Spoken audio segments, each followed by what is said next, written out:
So welcome everybody. I'm delighted today to be with Sandra Thompson, who's generously given us her time to share more about her thoughts and experiences around the topic of emotional intelligence. And Sandra has a huge amount of experience in the customer experience, having worked in corporate environments previously, and has a real passion for this topic of emotional intelligence through both her own study and now is the first a Daniel Goleman accredited coach in the UK. And so we're hugely privileged to have her join us this afternoon. So Sandra, welcome. Great to have you here. Thank you. It's a real privilege and an honour. Thank you for inviting me. Wonderful. Well, look, I wondered if we could get started, if you were kind enough just to share a little bit of your background in terms of, how did you get involved in the study and teaching of emotional intelligence? Do you know, it's a great question because, in fact, I only realised a few months ago that I've been talking about and learning about emotional intelligence for about 18 years. I mean, I know I don't look that old, right? But the fact is that I chose emotional intelligence as a topic for our master's degree. I was doing strategic communications at Greenwich, and this book had come out, this Daniel Goleman book that had basically said, I know you all think IQ is really important, but it's the EQ, it's the emotional intelligence that matters. Instantly, I was just like, well, that's a thing. That's got to be interesting. So I studied it then, and then I was brought back to it about 18 months ago when the college where I teach invited me to write an academic paper. But of course, all those years on, there's so much more about it. It's been spoken about more. There's more papers, more books. And when I completed that paper, I then kind of thought, well, cognitively, I know this stuff. But from what I'm reading, it creates transformational change. And so I signed myself up to the Goleman course. And 15 months later, it's been exactly what I thought it might be and more. So yeah, hugely exciting. Wow. And of course, as you were saying there's such a lot written about emotional intelligence. And so I'm wondering, from your perspective, what do you think are the top 3 things that someone should know about the impact of developing our emotional intelligence? The thing that I think struck me, and I think the thing that stands true in this environment we're in right now, is that sense of peace and calm. I before I started working for myself, I worked for a number of different organizations where actually I was quite determined and gung-ho and working at pace, and actually that brought about quite a lot of stress. And in actual fact, what I've learned in the time that I've been practicing emotional intelligence as a skill is that you can choose to have a different life. You don't have to choose stress and anxiety. You can manage your emotions much more effectively. So I think that's one thing. The second thing is the kind of ripple effect. Emotional intelligence is talked about as a leadership skill quite often. But in actual fact, what's not written as much is around how it changes all of your relationships. So you may have really good relationships, but in actual fact, some of the skills that you're taught, particularly around listening, you know that better than I do, it enriches the relationships that you have. And it actually enables you to invest in those that are best for you. I don't really know how to explain that, but it just means that you put your focus on the reciprocal partnerships, relationships, and they just become far more fruitful. And I wasn't expecting that. I really wasn't expecting that. It's the second one. And then the last one is, as far as impact, there are numerous studies now that have proven those people who have emotional intelligence actually perform better and they earn more. And quite often people are surprised by that. They think that it's very soft skills and actually it's very nice. You've always got to be really nice.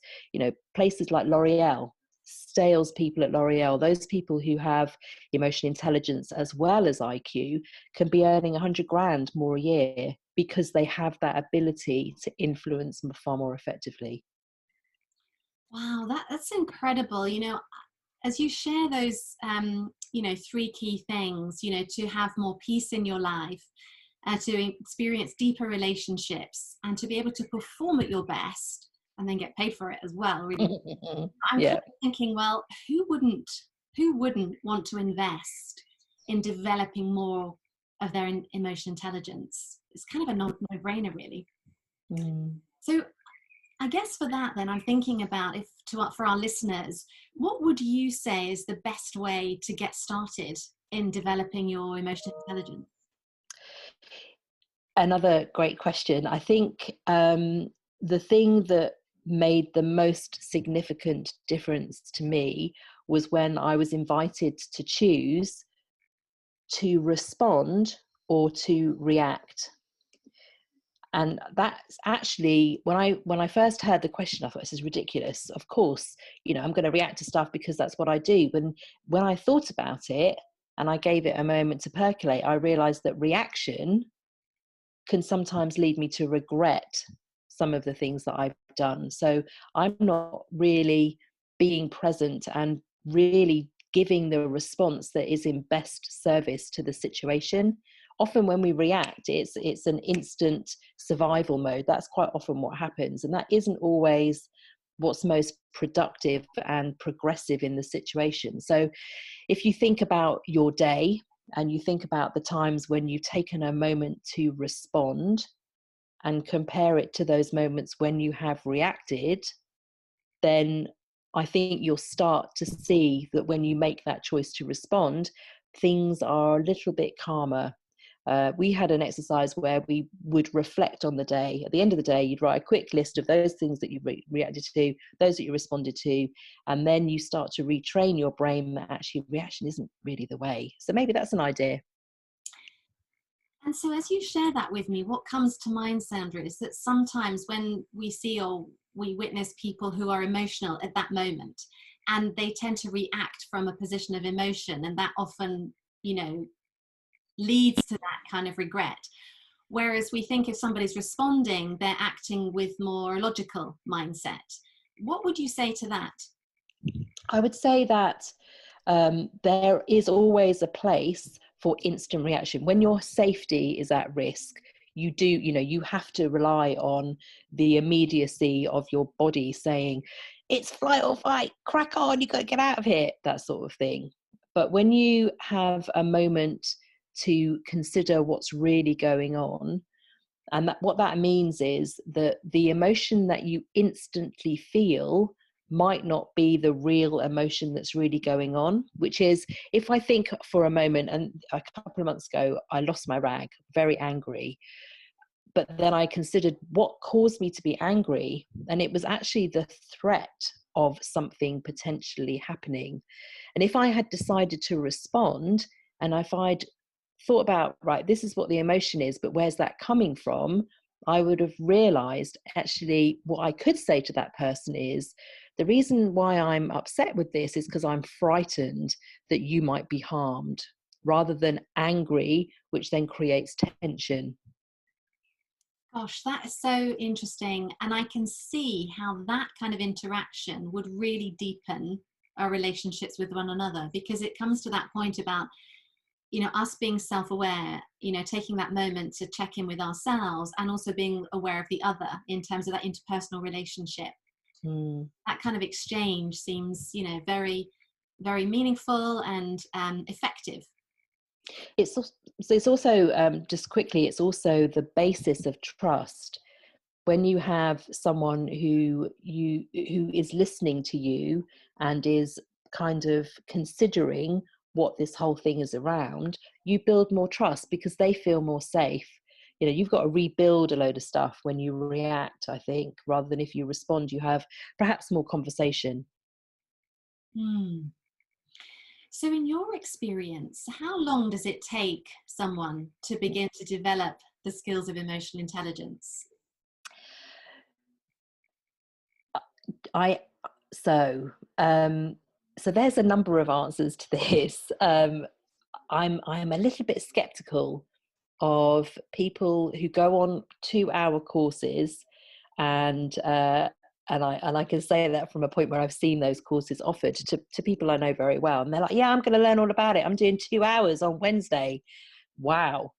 The thing about emotional intelligence is that what you're doing when you're competent in it and you feel confident in it is that you've actually reprogrammed some of the parts of your brain. So neuroplasticity is the opportunity for us to start changing some of the pathways that are within our brain.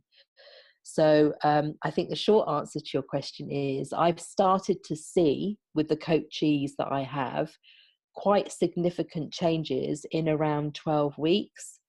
I start to see stuff after 6, but really you see different types of language, you see them preempting something coming up after 12 weeks. And there's an important part in that, which is you need to practice. Mm-hmm. You really need to practice. The brain is an organ, it's not a muscle, but if you think about it being a muscle, in order for you to become fit to run a sprint super fast, you've got to keep practicing. And that's really what you're doing. So I'd say people can see stuff, some things within 6, but some really big stuff within 12. So thank you for that. And you talk about the clients you're working with. And so I'm wondering, will what you do with clients through the coaching that you offer and the teaching, will it work, what you teach and coach, will it work for anyone in any sector? It will. The interesting thing that I'm finding is that some sectors are searching for this now. I'm going to give you an example of the legal profession. So law firms the people within law firms are mostly rewarded through their cognitive ability. And of course, they're dealing with emotion day in, day out. You have joy and you have despair and you have fear and all sorts of stuff. So they're dealing with it, but the customers that they have, the clients that they have, find that while they're very technically expert at that, they just don't have the people skills, the human touch in many cases to really build that trust. So I think it's applied everywhere, but I think that there are a couple of sectors where we will see quite substantial difference. And in actual fact, when we think about AI coming in, some sectors are a threat. And without having more of that human touch, you wonder what their actual offering might be. So it's an investment for them to create those much longer term kind of proactive relationships. Yeah, and as you talk about AI just then, it dawns on me now that, of course, as we begin to re-emerge from this crisis that, coming through this pandemic, how, we've seen many articles and many organizations are really blending the capability of technology and humanity. And so helping people discern, and perhaps even through this crisis, we have seen more aspects, if you like, of emotional intelligence that's coming, from others from within. Mm. And so I wonder, coming back to your experience, if you have an example or a case study or somebody you could share with us in terms of whom you've worked with, how you've helped them develop their emotional intelligence, some of the things that you might have done to help them. I'm going to pick out 2.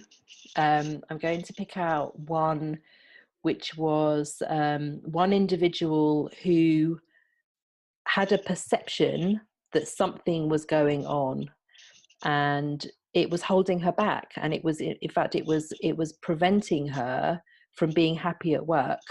So there are a couple of individuals who were behaving in a certain way, but she had kind of looked for everything that they do to add evidence to the perception she had in her mind.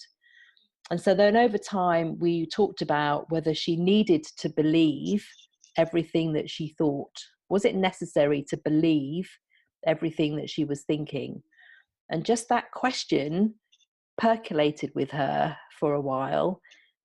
And she then started to see a much broader set of behaviors, which meant that some of the things these individuals were doing did not fit with the perception that she had. So it enabled her to look more broadly and to change the relationship she had at work. She started to be less defensive. She started to kind of engage a bit more in the behaviors that didn't fit with her perception she had in the first place.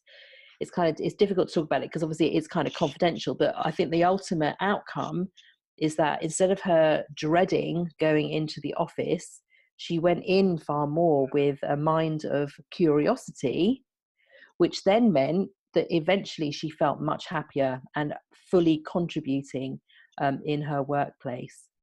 The other example I have, which I think is quite nice, is using metaphors to help people visualize the choices that they have. So to kind of take the idea out of their mind so that they can visualize the choices that they can take. And this is an example where I had a client who had 5 things that he quite liked to do, some things more than others.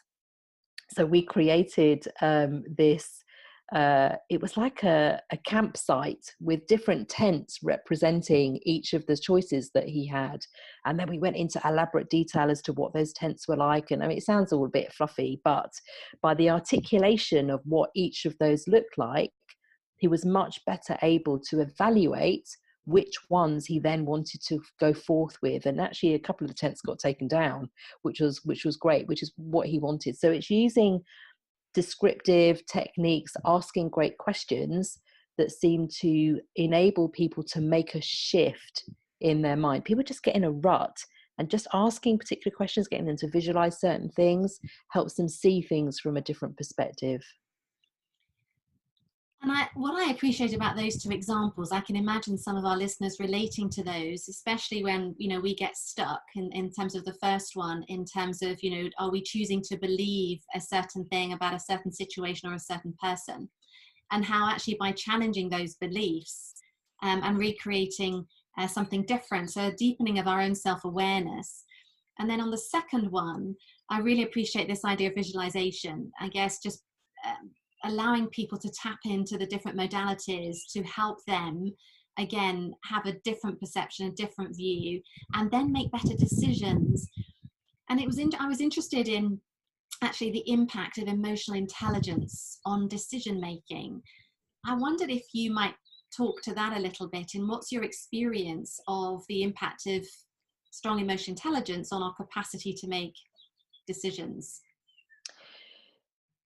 There's a few things around having the awareness of how much emotion influences your decisions. So there's some studies that were done last year by a chap called Gerald, can't remember his surname for a minute, it's gone from me, but you know, 95% of the decisions that we make are emotional. And so if we are able to at least consider the reason why we're thinking the way we think, and this gets a bit convoluted because we do our thinking with our conscious mind apparently, but actually what's really going on is it's all decisions that have already been made in your unconscious mind. Where am I going with this? So I think that being emotionally intelligent means that you are able to label the emotions that you're feeling, which will then help you understand what's going on.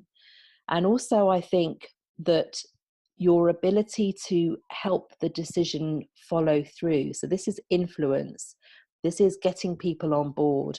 This is being able to receive feedback, whether that's verbal, non-verbal, whatever it is. You're more likely to understand how someone is receiving the proposition that you have, the proposal that you have. And when you have that sensitivity, it means, again, you ask really great questions. If you're not paying attention to that micro expression that just happened, where someone was just like not too sure for a second, and then they remembered that they needed not to look like that, so then they put on another facial expression. It's being able to see things like that, which I think you become far more attuned to. Does that answer your question?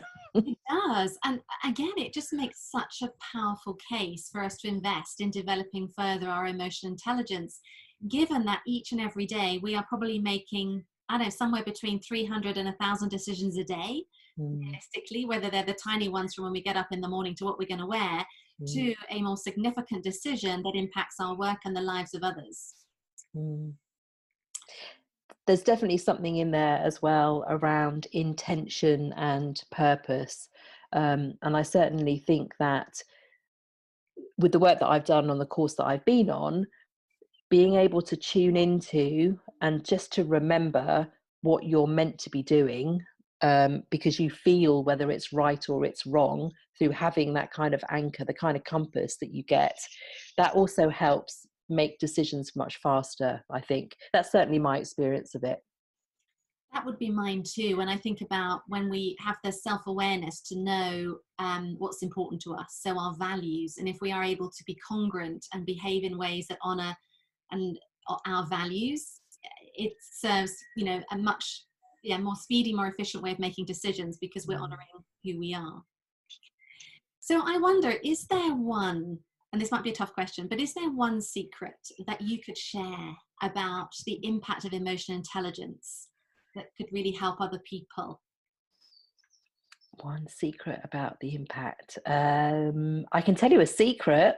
Yeah, go for it. So I learned this when I was writing the academic paper, and I had to read it twice because I just thought, who knows this? Don't tell anyone. What I learned is that the original design of emotional intelligence, that was designed by a couple of guys out in the States, but it wasn't Daniel Goleman himself. The way they designed it, it was an intelligence. It was recognized by another amazing scholar, a guy called Gardner, who recognized it as another intelligence. But what happened was Goleman, when he came along, he added additional parts to the original model, which means it's actually not an intelligence. but that's where you see the emergence of ideas like emotional agility. There's a lady called Susan David who writes about emotional agility, phenomenal piece of work, and she doesn't get it all kind of focused on whether it's an intelligence or whether it's not, but what she does talk about, which I think is very interesting, is whether or not the term emotional intelligence puts a lot of people off because of intelligence not being accessible to all. So that's why she wrote her book about emotional agility. But yeah, you heard it here. It's not really technically in the scientific world an intelligence, but I'm going with it. Wonderful. I love that. Well, thanks for sharing that secret. So what, in your experience now, what are, and this may be one of them actually, what are some of the common problems or challenges that you see in others as they seek to develop further this emotional capacity, intelligence, agility? Mostly, well, I think there's a few things. I think the first thing is, number one, identifying this thing which will help them. I think a lot of people have a perception that it's empathy or it's about being nice, when in actual fact, if they were able to have the you know, the big grid of the 12 competencies explained to them in some detail, I think they would understand the benefits of the skill in more detail. I think that's one thing. There's lots of people who I meet who say, yeah, I know emotional intelligence, it's empathy, right? That's just like one of the 12. So I think it might be misunderstood. I think that might be one thing. The second thing I think is time. You know, coming back to a point I made earlier around practice and repetition. Certainly, cognitively, remember I was saying that I knew it cognitively, academically, I knew it. I read the books, it was all great, but I hadn't experienced what it could do for me as an individual. And that does take repetition and it does take time. So I absolutely had to get into a routine of every morning I would do Y and every evening I would do X. I had to carve out that time to make sure I was disciplined to go through the practices. And certainly with some people that I've met, it's not considered life-changing because they haven't had any life-changing experiences yet. So other things get piled in and it goes down the priority list. But for those who can keep connected, then they start seeing the results and then they're totally in it. Mm-hmm. So I think it's that, and I think it's allowing yourself to be a bit vulnerable. So I'm very, very lucky that the coachees that I've had have trusted me to go to places that perhaps they've not been to before. And I think that just letting go, a bit like abseiling, just once you've got over that little ridge, then you're fine. But having the courage to get to that point, that's when the magic happens. Mm. Wow, that's incredible. And you've begun to share there what others could do to overcome some of those challenges. So, you know, this kind of time issue, that being a challenge. But if you were to, I heard you say they're sort of breaking down into small steps and little practices and little anchors that will help you to begin to build these skills so they become habit over Mm. time. And you talked about the 12 competencies there. You know, just for some of our listeners who may not be as familiar with the Daniel Goleman framework, I think they're set into 4 key areas and then broken down. Is that right? Yeah, that's right. Could you just share with the kind of the top, the kind of key areas of what, when we talk about, you know, empathy is one of them, but is just one of the 12. Yeah. Just a brief overview. So if you can imagine a grid, and there are 4 headings, those 4 headings are what are called domains. That's the academic coming out in me. The first part that everyone really needs as a foundation is emotional self-awareness. So not surprisingly, that first box is self-awareness. And when I looked at that, I just thought, well, you know, I know who I am, that's fine, but it is around recognizing the emotions that come up in you and how those emotions influence your behavior. The next one that you have is around self-management, and that's your decision to influence the behaviors that show up. So actually, when something comes up in you, do you choose to continue with it, or do you choose to let it go, or do you write about it? How do you manage those emotions? You have things in there around adaptability. You have things in there around positive outlook. Again, these are choices. We have choices that we make every day. You can see half full, you can see half empty. That's your choice. But this is all around how you develop the skills to make the choices that serve you and to serve others. The third of the 4 is around social awareness. And that's where the empathy, a great big chunk in the empathy section. And that's 3 different types of empathy that you go into quite a lot of detail about. Then we have organizational awareness within that, which is again around the networks, who sits where, who does what. And finally, it's relationship management. And that's really where you start to see the fruit of all of the work that you've put in the previous 3 areas. That's coaching and mentoring. It's inspirational leadership. It's a bit about, it won't come to me now, but it's really around how you show up and how things happen for the benefit of not only you, but for the other person that you're with.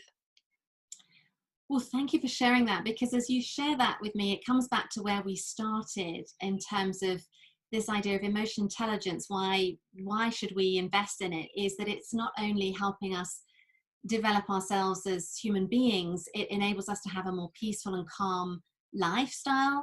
It enables us to make better decisions for ourselves and those and others, and this idea of deepening relationships with others, so that that we can experience better exchanges and better quality of life when we think about every day we spend in relationship with someone somewhere at some point. So thank you for sharing those areas. I guess just before we begin to wrap up, I'm wondering, is there a question that I haven't asked you that you would like to answer?